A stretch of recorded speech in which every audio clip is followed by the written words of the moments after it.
Hey there, Fletch from All Things Overlanding here, and today I wanted to talk a little bit about different types of setups. And where I'm coming from is I'm getting ready to purchase a camper, enclosed camper with a pass-through up into a rooftop tent from Alibaba. If you haven't seen that video, if you're listening on the podcast and you haven't seen it on my YouTube channel, I will put a link in the description down below so you can check that out if you're interested. But what that's going to mean is a huge change to the setup of the back of my truck. So again, I wanted to kind of walk through that because now I've done everything from an SUV to a big old lifted older truck to my newer 2023 Frontier that I've got now. I've gone ground tent camping, I've done hammock camping, I've done a tent with a cot camping, I've done rooftop tent camping. And so now I'm going to talk a little bit about the changes that are going to be coming and the differences between those setups. And what I really want to focus on for you guys in this episode is a high level but concise difference between the different types of setups. And again, most of the focus will be on the new one because that's where I'm headed, and the one that I'm most excited about. And I'll tell you why and what the big differences are that are going to make this so much more convenient, so much quicker to set up, so much more warm in the winter. A lot of benefits to this setup. But again, my hope by the end of this episode is that you can sort of say, I am this type of camper. So again, I'm going to walk you through all those different setups, show you what I've got going on in mind and what's going to be changing. And hopefully it'll be helpful for you if you are thinking about building out a vehicle or possibly changing your setup. So on this episode of the podcast, let's get into different types of setups for overlanding and the one I'm going to with my Alibaba camper.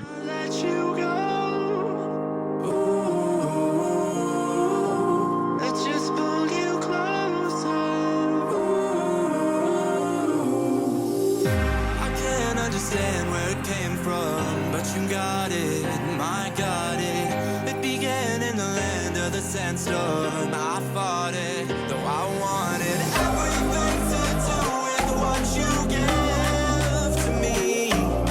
Loosening my grip. All right, so let's start by talking about old setups, right? Previous setups that I've had.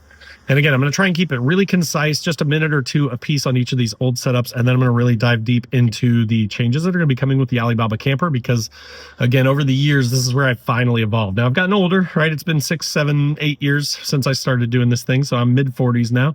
So that could be part of it, right? So you may want to think about that. If you're 20 something, you probably don't care about climbing up a ladder into a tent or sleeping on the ground.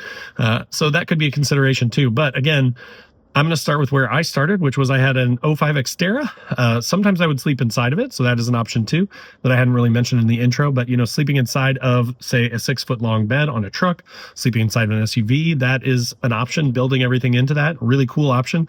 If you like to stealth camp or you don't like to have a lot of stuff on the outside of your vehicle and you want things to be protected from a security standpoint and from the weather, that's probably the cheapest way to do it. Just take your vehicle, build it in there. If you don't need all the seats and stuff, if you don't have kids or people that you haul around, you can pull seats out and you could build bed platforms and all that sort of thing right into the vehicle itself. So that is an option as well, and a pretty appealing one, again, if you don't need the vehicle for daily use or hauling kids around. Where I kind of started was that Xterra, and I did sleep in it sometimes, but I was predominantly a tent camper originally, because when I was a kid, that's how we used to do it, right? I had a $50 Coleman pop-up tent that I would throw out. It was really quick to set up, really quick to tear down.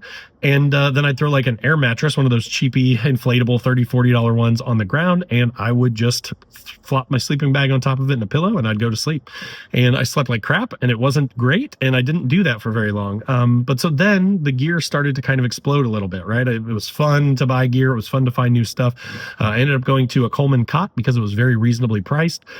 Same basic setup, same Coleman pop-up tent, but with a cot inside of it with the air mattress on top of that.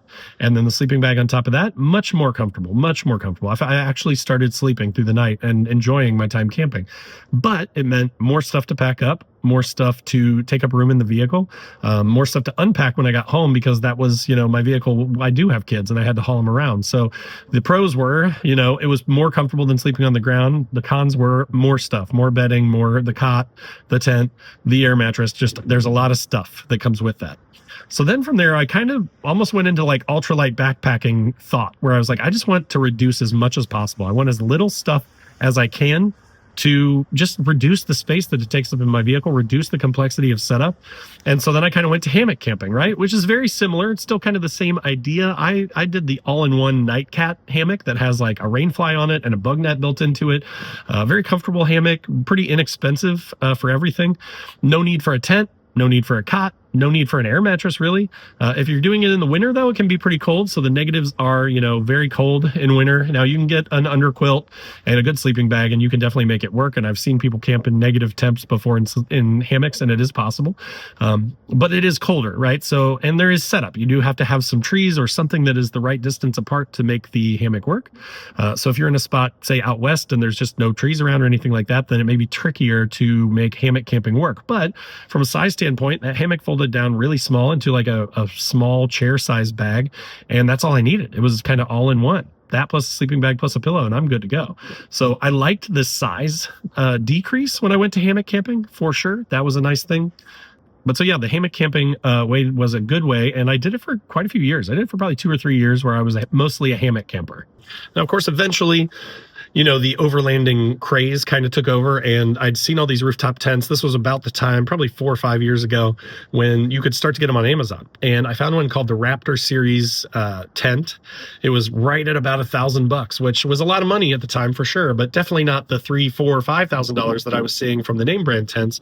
And so I decided to take the risk, and I picked that thing up, and it was okay. It was not amazing, right? When you get a cheap tent, they've come a long way. The Nature Nests, the Wildfinders of the world now, you can get them for about $1,000 to $1,200, and they're hard shell pop-up tents. This one was a soft shell, and I definitely don't recommend soft shells unless you need a ton of space. Some of the soft shell ones will give you more space, but there are also hard shells like the iCamper Mini 2.0, 3.0. I think they've got a few versions of it now that sort of fold out to the side. They give you quite a bit of space, but back in the day, it was really just the soft shell ones were the ones that would fold out and give you more space, and the hard shell ones were like a 1 to 2 person tent. So you definitely have to kind of pick and choose based on your needs and whether it's just you going solo or somebody else. But I really enjoyed the rooftop tent game, and I've been doing rooftop tent camping ever since. So for the last, again, 4 or 5 years, I've had 3 different rooftop tents. And again, I've learned with each one, right? I went from the soft shell that was a pain to pack up, and I go camping in the winter a lot, to a hard shell, which was much quicker to tear down and pack up and set up. And then I went to the open road rooftop tent, which had 4 latches and an X hinge at the bottom. So then you get more space for your feet at the bottom, which was really nice. But it means you have to do and undo 4 latches.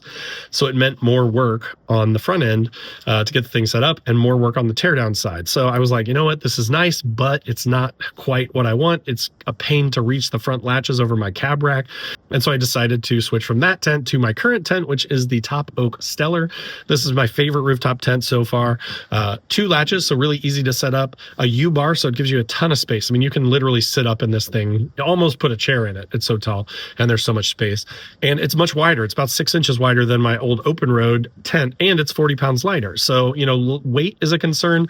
As I mentioned with the tent and stuff, packing is a concern. Having too much stuff that takes up too much room is a concern, right? And then, of course, weight too, just weight on the vehicle. You don't want more weight up high, especially like with a rooftop tent. So reducing that weight is important. So, but now let's talk about the cons of rooftop tents, right? The cons of rooftop tents and an open bed rack, I will say. If you had a cap, it's a little bit different, right? If you have an enclosed cap and you can secure the stuff in the back of your vehicle, you get that added security bonus, and you also get protection from the elements and the weather. I'm going to show you the bed of my truck here in a second, but if you're listening on the podcast, I'll describe it. Basically, everything is covered in snow. Like my drawers, I'm not even sure if I could open them right now because they have snow packed in between them and the tailgate. Everything is just covered in snow. And so my fridge is exposed to the elements. My propane tank is rusting, right?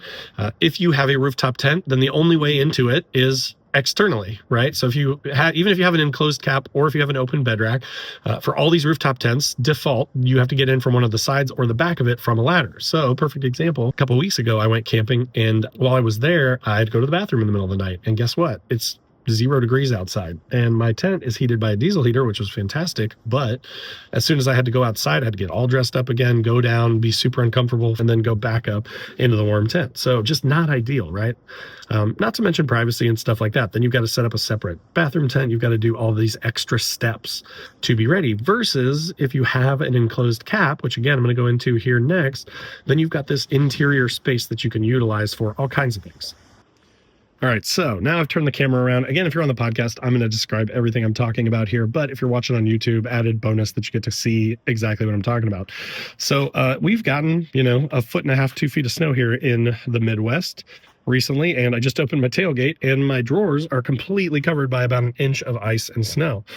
So, the bed is full. If I needed to put stuff back here, there's no room back here with snow. My T-mat is awesome, but it is now currently packed with ice. So I can't really even move these plugs around to, utilize the T-mat properly because it's full of this stuff. Whereas if I had an enclosed bed cap, all this stuff would still be usable versus right now, it's just not. Another downside of the open bed is electrical. So if you're running a dual battery setup, which I am, my dual battery is actually back there in that Plano crate. So again, if you're on the podcast, there's a black big Plano crate that is packed with all my electronics in it in the back of the truck behind my drawer system.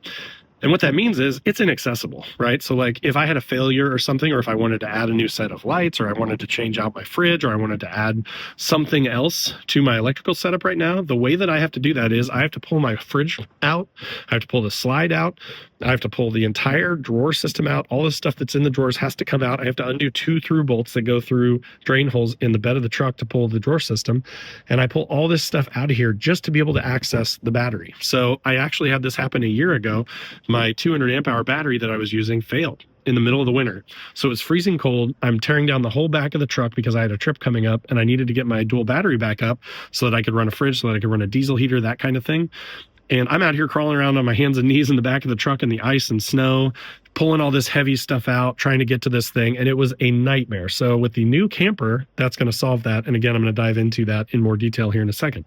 But so, these open bed racks and the rooftop tents are a very good, affordable way to kind of get to the rooftop tent game. And that's mostly why I've been doing it this whole time, is just cost, right? So this bed rack is, depending on the way that you outfit it, this one's about $1,500 to $1,800, which is a little more on the pricey side, but extrusion stuff is really good quality. It's aluminum, so it doesn't rust. So for me, it was an easy choice. And then again, this rooftop tent is only about $1,800 as well. So this thing is actually really, really nice and really affordable for such a nice, big, comfortable, quick to deploy, quick to tear down rooftop tent. But again, those downsides that I mentioned, the exposed to the weather of the bed, the fact that I need this big heavy drawer system to store stuff, the fact that nothing back here is secure. If someone really wanted to get my fridge, they could totally take it.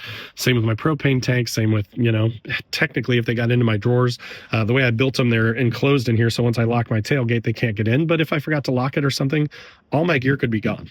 So it's just not ideal. So then that takes us to the new setup, which is going to be a camper.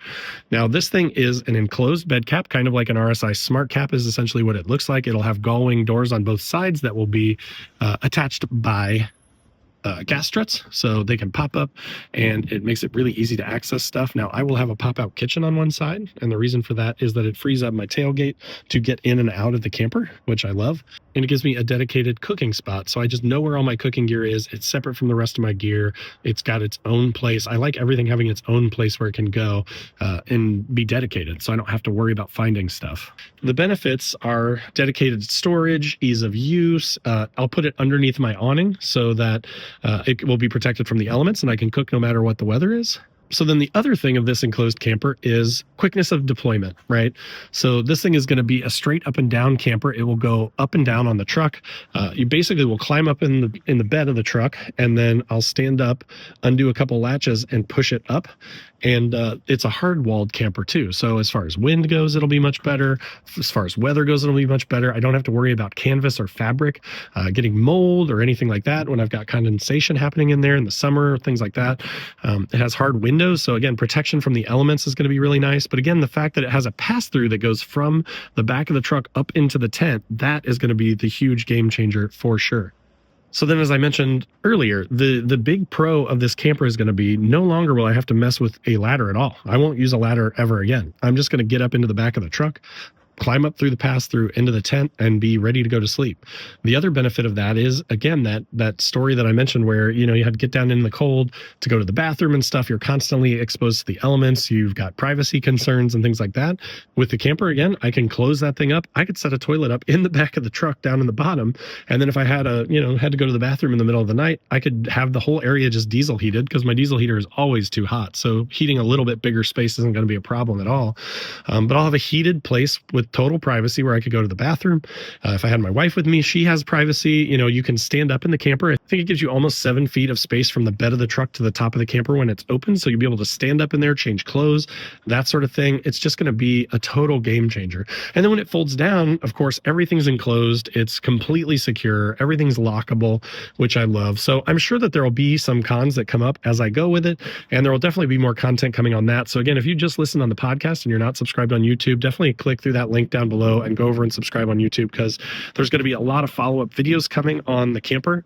And then I'll also be giving you my thoughts. So, you know, now that I've had multiple setups, this will be my newest and hopefully my final one that gets me the closest to comfort and what I'm looking for in my camping setup. So there will be a lot of updates on that. So definitely consider going over there and subscribing on YouTube. All right, guys. But so that will do it for this episode. Again, I wanted to just kind of talk through those multiple setups that I've had. As you can tell, I'm super excited about the Alibaba camper. There's just going to be a ton of content. I will put a link to the video that I did on that, which has been pretty helpful for a lot of people. So if you are thinking about that, if you've ever thought about it, these things are so cheap. I mean, it is like $3,500 or less for some of these things. And the brand that I found is awesome. They're super communicative. I know a few people that have bought from them and had good experiences. I've seen their campers and they're really, really nice. So for the money, I am super excited about this thing. So if you have any questions, of course, feel free to email me at allthingsoverlanding@gmail.com. And I'm happy to, you know, get you more information or get you connected to the gal that I'm talking to, who's been awesome and helping me out. So just reach out. As always, there will be links in the description below to all my other social channels. So check those out if you want to follow along elsewhere. There is also, if you're on YouTube, a join button below this video, which is just a passive way to support the channel, get you early access to the videos and all the podcasts. There's also a link to my Patreon group, which is growing every day. And we have a ton of awesome, fun folks in there that we just chat on the Discord 24/7, and we're having a lot of fun. So definitely check that out. There's also a link to my website where I've got funny overlanding camping themed patches and stickers. So if you're into that stuff, just released a new one in January of 2026 that says "Roughing It" with Wi-Fi and has a picture of a Starlink and some trees. So check that out. And then last but not least, there's the Newbie Overlanders Facebook group, which is totally free to join. Tons of awesome members, almost 30,000 right now. And it's growing every day. So we'd love to have you over there if you are tired of the big groups and the bullying that goes on and you're looking for some place to learn and ask questions and help people. So again, I hope this was all helpful for you, and we'll see you guys next time.